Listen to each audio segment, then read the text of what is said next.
Welcome to Phuket, a world-renowned tropical paradise located in the turquoise water of the Andaman Sea. Known for its pristine beaches, lush landscapes, and vibrant local culture, Phuket has captured the hearts of over 10 million of visitors each year. Often referred to as the Pearl of the Andaman, Phuket's charm lies in its cultural diversity, shaped by centuries of influence from Chinese immigrants who brought their traditions and cuisine, Indian traders who introduced vibrant spices and textiles, and European colonialists whose heritage is visible in the Sino-Portuguese architecture of Phuket Old Town. While Phuket today is synonymous with tourism, the island's economy has undergone significant transformation over the years. From tin mining in the 19th century over rubber plantations in the 20th century. However, the true turning point came in the 1980s when Phuket embraced its natural beauty and cultural richness to become a global tourism hotspot. Today, tourism is the main contributing sector to Phuket's economy. Although securing vital income for the city, tourism also presents significant environmental challenges. With 1/3 being coastal lifestyle tourism, the growing number of annual visitors puts pressure on the surrounding marine ecosystems. Increased waste generation, poor waste management, untreated wastewater, and physical environmental damage from tourism activities, alongside habitat degradation caused by infrastructure development, threaten the biodiversity and functionality of these ecosystems and the essential services they provide. Additionally, export of fish generates important income for the local Phuket community. However, the absence of sustainable, consistent management of the fishing industry has led to overfishing, impacting the dynamics, resilience, and resistance of the coastal ecosystems. Destructive fishing methods and discarded fishing gear further hinder recovery of the coral reefs already stressed by climate change and the lingering impacts of the 2004 tsunami.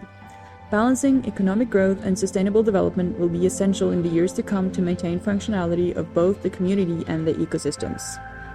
After the 2004 tsunami and 2010 bleaching event devastated Phuket's ecosystems, the Thai government expanded marine sanctuaries and introduced no fishing zones to protect habitats and allow marine life to recover.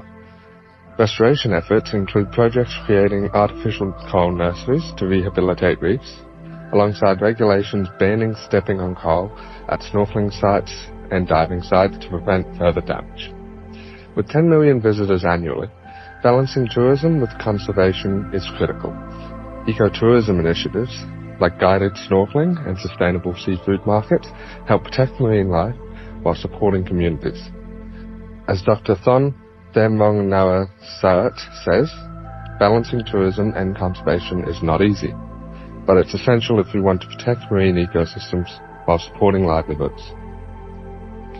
In December 2004, Phuket faced an unprecedented tragedy. The Indian Ocean tsunami caused catastrophic devastation throughout Thailand, killing more than 8,000 people. The disaster also caused a significant environmental impact on Thailand's coastal ecosystems. Mangroves and coral reefs suffered extensive damage, with the loss of around 5% of the mangrove area in Thailand's Phang Nga province, while coral reefs suffered a drastic decrease in cover. These losses were compounded by serious economic repercussions, with a loss of $10 billion in Thailand alone, when the number of tourists dropped by 50%. In addition, coastal infrastructure and fishing communities were extensively affected, further destabilizing the livelihoods of thousands of people and underlining the interconnection between environmental health and human well-being. This tragedy also highlighted the importance of implementing sustainable coastal management strategies to mitigate the impact of future natural disasters.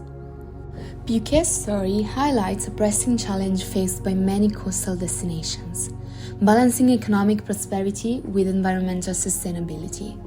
From the devastation of the 2004 tsunami to the ongoing impacts of overfishing, climate change, and tourism, we've seen the vulnerability of both human and natural systems.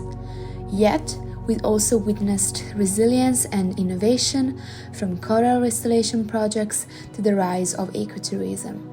These efforts demonstrate the power of collective action when governments, communities, and visitors work together. As we move forward, let us reflect on our shared responsibility. How can we, as global citizens, ensure that destinations like Phuket thrive not only as vibrant tourist hubs, but also as ecosystems full of life and vitality? Phuket's future depends on striking this balance, and it's a future that requires everyone's commitment. Together, we can turn challenges into opportunities and preserve the pearl of the Andaman for generations to come.